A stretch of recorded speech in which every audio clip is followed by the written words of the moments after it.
हमारे 50 तो घंटे लग जाएगी तो आज हम आर्य समाज के बारे में पढ़ेंगे। आर्य समाज के संस्थापक स्वामी दयानंद सरस्वती जी थे। इनके बचपन का नाम मूल शंकर था।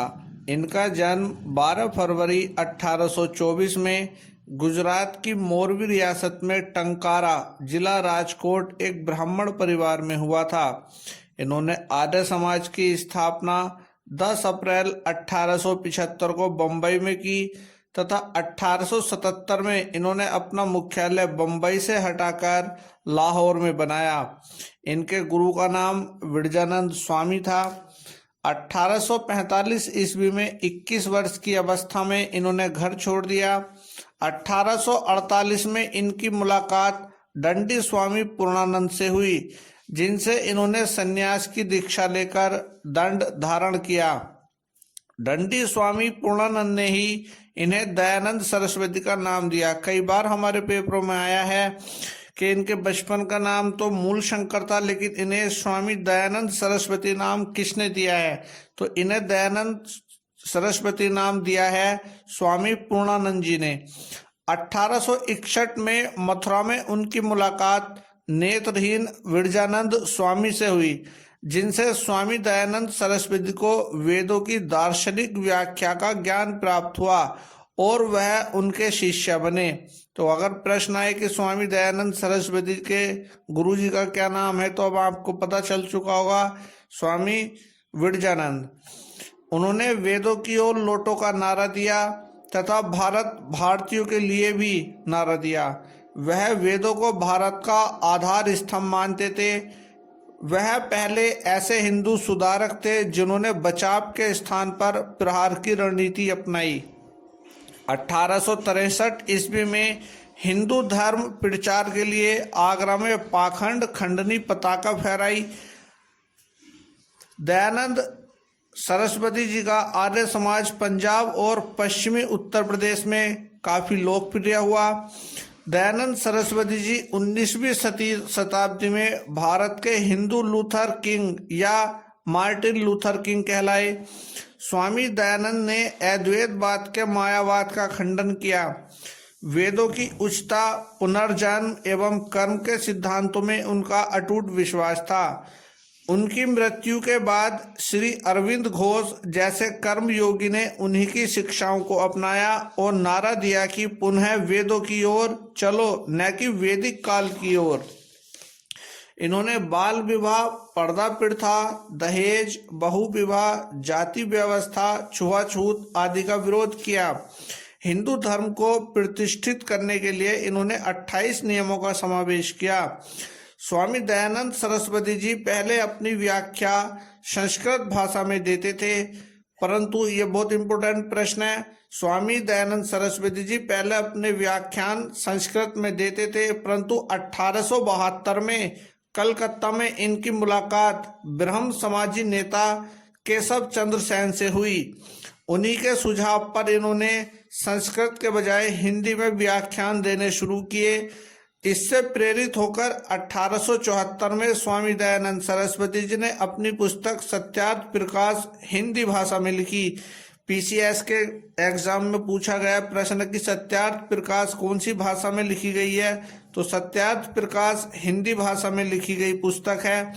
इनकी अन्य रचनाएं वेद भाष्य भूमिका, अद्वैत मत का खंडन एवं पंच महायज्ञ विधि है। स्वामी दयानंद सरस्वती जी ने शुद्धि आंदोलन चलाया, जिसके अंतर्गत हिंदू धर्म का परित्याग करके अन्य धर्म अपनाने वालों के लिए पुनः हिंदू धर्म में वापस आने का मार्ग खोल दिया। 1882 में गायों की रक्षा के लिए गोरक्षणी समिति बनाई। स्वामी जी पहले व्यक्ति थे जिन्होंने, बहुत मोस्ट प्रश्न है, कई बार हर एग्जाम में आया है, स्वामी जी पहले व्यक्ति थे जिन्होंने स्वराज शब्द का प्रयोग किया तथा स्वदेशी पर बल दिया तथा हिंदी को राष्ट्रभाषा का दर्जा दिया। इनके कुछ विरोधियों द्वारा इन्हें कांच पीसकर पिलाने के कारण 30 अक्टूबर 1883 को दीपावली के दिन अजमेर में इनका देहावसान हुआ। मैं फिर से रिपीट कर रहा हूँ, कुछ विरोधियों के द्वारा कांच पीसकर पिलाने के कारण 30 अक्टूबर 1883 को दीपावली के दिन अजमेर में इनका देहावसान हुआ। शिक्षा के क्षेत्र में स्वामी दयानंद सरस्वती व उनके अनुयायियों का विशेष योगदान रहा। स्वामी जी के बाद अंग्रेजी भाषा को लेकर लाला हंसराज और स्वामी श्रद्धानंद में मतभेद हो गया। लाला हंसराज और लाला लाजपत राय अंग्रेजी माध्यम से शिक्षा देना चाहते थे, अतः इन्होंने 1886 में लाहौर में दयानंद एंग्लो वैदिक कॉलेज, जिसे हम DAV भी कहते हैं, की स्थापना की। बहुत मोस्ट प्रश्न है, फिर से रिपीट करता हूं। 1886 में लाहौर में DAV कॉलेज, डी से दयानंद, ए से एंग्लो विश्व वैदिक कॉलेज यानी DAV कॉलेज की स्थापना 1886 में लाहौर में की गई। स्वामी श्रद्धानंद ने लेखराज तथा मुंशीराम भारत की प्राचीन शिक्षा पद्धति के आधार पर शिक्षा देने के समर्थक थे। इसी कारण बहुत मोस्ट ध्यान से सुनिएगा, स्वामी श्रद्धानंद ने 1902 में हरिद्वार के कांगड़ी में गुरुकुल विश्वविद्यालय की स्थापना की। ध्यान से सुनिए, 1902 में हरिद्वार के कांगड़ी में गुरुकुल विश्वविद्यालय की स्थापना किसके द्वारा की गई? तो हमारा आंसर क्या होगा? स्वामी श्रद्धानंद के द्वारा 1902 में की गई। सत्यार्थ प्रकाश के 1883 के संस्करण में स्वामी जी ने लिखा था, कोई कितना ही कहे परंतु स्वदेशी राज्य सर्वोपरि होता है। उन्होंने अपनी इसी सत्यार्थ प्रकाश पुस्तक में आगे लिखा है, और यह कथन पूछा जाता है कि कोई कितना कहे परंतु स्वदेशी राज्य सर्वोपरि होता है, तो यह कथन किसने कहा है? स्वामी दयानंद सरस्वती जी ने अपनी पुस्तक सत्यार्थ प्रकाश में कहा है। आगे इन्होंने एक कथन और लिखा, विदेशी राज्य कितना ही चाहे अच्छा हो लेकिन वह सुखदायी नहीं हो सकता। यह भी कथन स्वामी दयानंद सरस्वती जी द्वारा अपनी पुस्तक सत्यार्थ प्रकाश में लिखा गया है। एनी बेसेंट के अनुसार दयानंद सरस्वती जी पहले ऐसे व्यक्ति थे जिन्होंने भारत भारतीयों के लिए का नारा दिया। 1907 में लंदन टाइम्स की ओर से आए वैलेंटाइन चिरोल ने अपनी पुस्तक इंडियन अर्नेस्ट में आर्य समाज को भारतीय अशांति का जन्मदाता कहा है। इसलिए इनका विरोध करने में लाला लाजपत राय ने अपनी पुस्तक history of the Arya Samaj में दिया है। पुणे महाराष्ट्र में पंडिता रमाबाई ने आर्य महिला समाज की स्थापना 1881 में की। कई बार ये प्रश्न पूछा गया है कि आर्य महिला समाज की स्थापना किसके द्वारा की गई? तो आर्य महिला समाज की स्थापना महाराष्ट्र में पंडिता रमाबाई के द्वारा 1881 में की गई। पंडिता रमाबाई ने ही 1889 में महिलाओं की शिक्षा के लिए शारदा सदन और निराश्रित महिलाओं के आश्रय हेतु मुक्ति सदन की स्थापना की।